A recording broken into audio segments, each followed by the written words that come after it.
বিসমিল্লাহির রহমানির রহিম।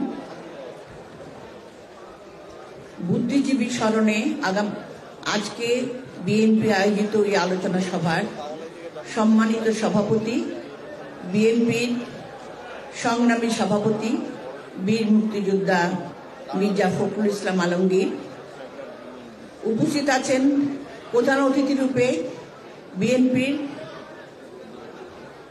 সাবেক মন্ত্রী, স্থায়ী কমিটির অন্যতম সদস্য, সিনিয়র সদস্য এবং বর্তমানে আন্দোলনের অন্যতম নেতা ডক্টর খন্দকার মোশাররফ হোসেন।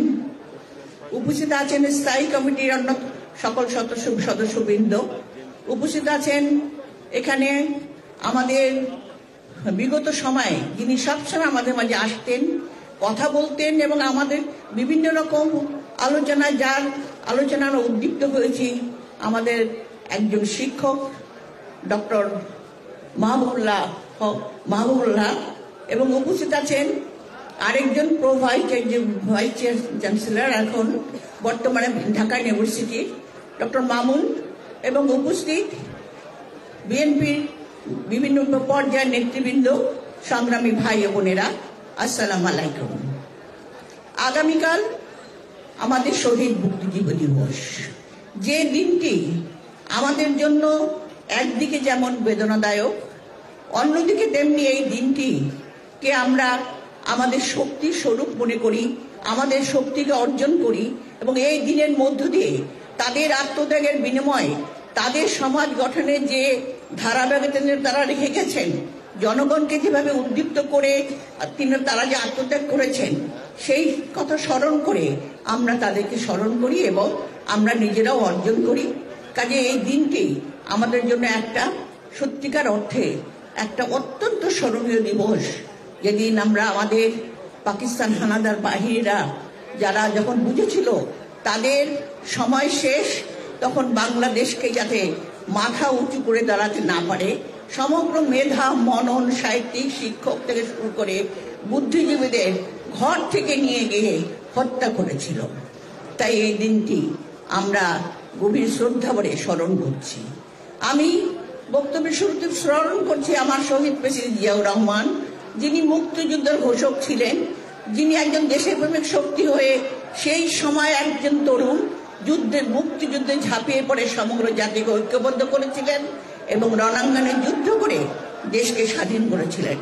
আমি যত সকল শহীদ যারা ৭১-এ শহীদ হয়েছেন তাদের সকলের প্রতি গভীর শ্রদ্ধা জ্ঞাপন করে আমি শুধু দুই একটি কথা বলবো। একটা জিনিস হলো, আমরা জানি বাংলাদেশ, আমরা দীর্ঘদিন, আমরা ৫৩ বছর হলো স্বাধীন হয়েছি, এখন পর্যন্ত আমরা গণতন্ত্রের জন্য, আমরা আমাদের ভোটাধিকারের জন্য, আমরা আমাদের মৌলিক অধিকারের জন্য আমরা লড়াই করছি। আমাদের বাংলাদেশ একটা অত্যন্ত বুদ্ধিদীপ্ত জাতি। আমি এই কথা বলতে চাই এই কারণে যে পাকিস্তান বাহিনীরা চেষ্টা করেছিল আমাদের মেধা মননকে সরিয়ে নিয়ে তারা বাংলাদেশকে একদম শেষ করে দেবে, কিন্তু তারা করতে পারে নাই। আপনারা দেখেছেন এই দীর্ঘ বছর আমরা সেই ৭১-এর পরে ৭১ থেকে ৭৫ এবং তারপরে ২০০৭ থেকে আজকে ১৭ বছর এবং মাঝখানে আওয়ামী লীগের আরেকটা বছর, এই সময় ছাড়া আমরা মাত্র ২টি সময় সত্যিকারের গণতন্ত্র আমরা ফিরে পেয়েছিলাম। সেটা ছিল শহীদ প্রেসিডেন্ট জিয়াউর রহমান, যিনি বাংলাদেশকে একটা জাতিত্বের পরিচয় দিয়ে বাংলাদেশি হিসাবে আমাদেরকে সমগ্র বিশ্বে পরিচিত করিয়েছিলেন। ঠিক একই সঙ্গে তিনি 19 দফা দিয়ে সেই দফার ভিত্তিতে আজকে এই বাংলাদেশ এখনো আমরা দাঁড়িয়ে আছি তার 19 দফার কর্মসূচির উপরে। আর দেশনেত্রী বেগম খালেদা জিয়া, যার কথা আমরা কি বলবো, যিনি আজীবন লড়াই করেছেন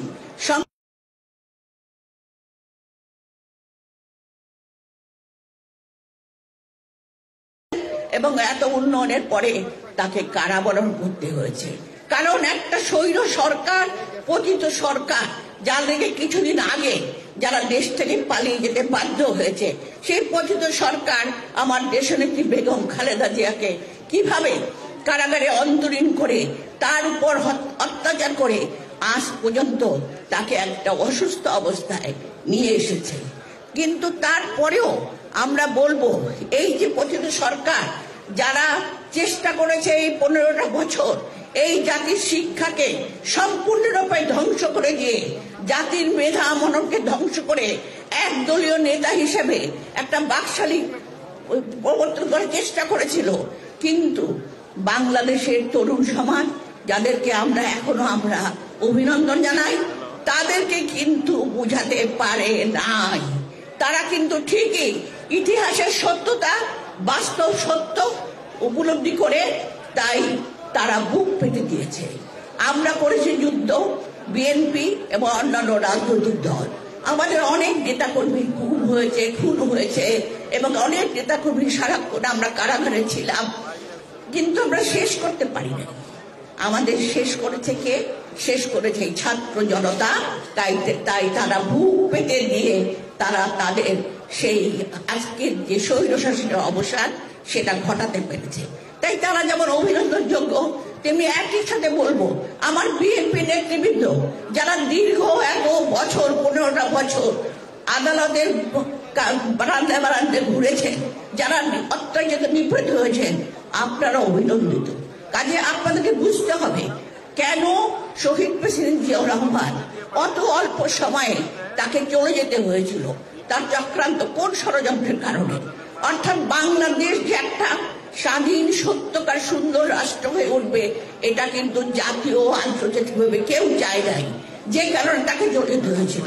কেন দেশের নেত্রী বেগম খালেদা জিয়া তাকে এখনো, তিনি মাত্র মুক্ত হয়ে কিন্তু তিনি অসুস্থ অবস্থায়, তাকে কেন আজকে আমাদেরকে এখনো এই অবস্থা দেখতে হয়েছে?